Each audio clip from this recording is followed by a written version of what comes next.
Just another quick vid to show how you can drain your fuel tank if you ever make the mistake of putting petrol in your diesel car or diesel in your petrol.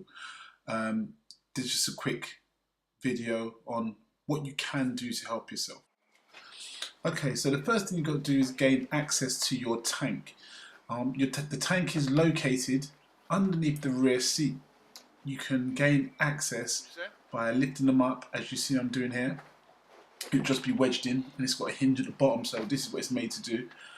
Once you've lifted it up, if you just lift a little bit of carpet, the covering carpet, you'll see that black cover, that black sealed cover. This is where the tank sender, the fuel sender, is located. So the next thing to do really is to remove that casing and gain more access to the actual sender itself. Okay, to gain access to the sender unit itself, it's all simple stuff here. It's only 3 Phillips screws, and they're very short thread. Sorry. Once you've removed that, the cover, this black cover, which actually covers the seal itself, is pretty easy to come off. So just do the basics, take the screws off, and make sure you got them so you can put them back after. After you've removed the screws, it's just about easing it up. Like I say, it's really simple. It's got a rubber seal gasket around it, but it's pretty easy. My one's particularly dirty. I think it was involved in some water damage at some stage, so that is like silt. But as you can see, the connectors are there. It's pretty simple stuff. A fuel return and supply hose. The VW clip, which you've got to ease up. Be careful not to break it. Clips up. And these have got a pressing mechanism, lock-in sort of system. So once you pushed it in, it's just pushing it in and easing it up. And it really is as simple as it looks. Same with the return or the sender. It's all easy, very, very simple stuff. Nothing hard here. Now for this part, you're going to need the hammer and chisel. This is the part where you actually remove the locking screw that locks the fuel sender in its place. Now be careful not to damage the locking screw because it is only plastic and the chisel is a chisel. So take your time, be patient, and continue to knock it in an anti-clockwise motion.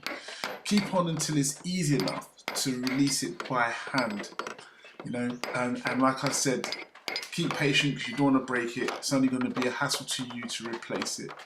And obviously dealing with fuel and all the rest of it, this really needs to be in tip-top condition for your own safety and everyone else's.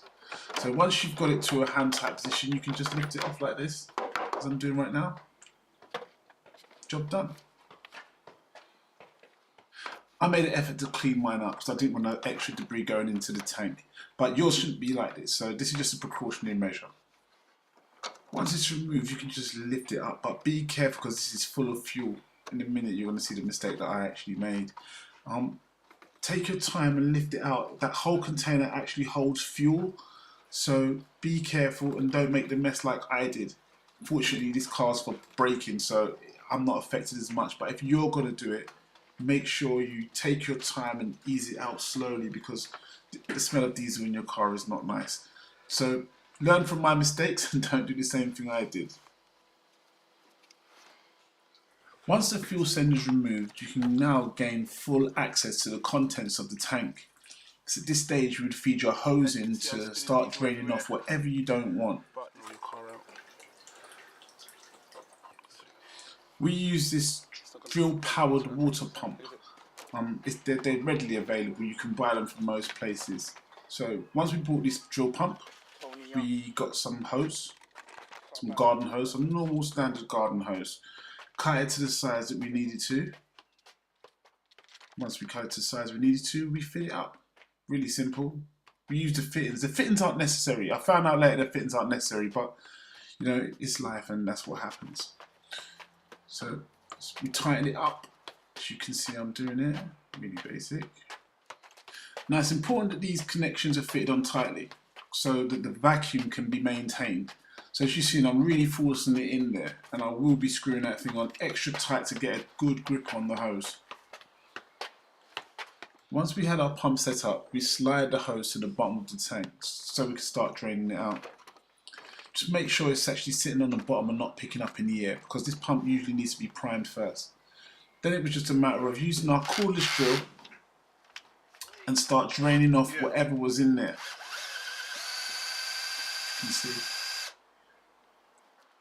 Unfortunately, we ran out of camera battery, so I was unable to show you the actual diesel going into the tank itself. But this is how easy it is, and you can save yourself a lot of money and heartache just by doing it yourself. So I hope you enjoy the videos. Please comment, rate and subscribe. It's always appreciated, and I hope to see you soon. Thank you.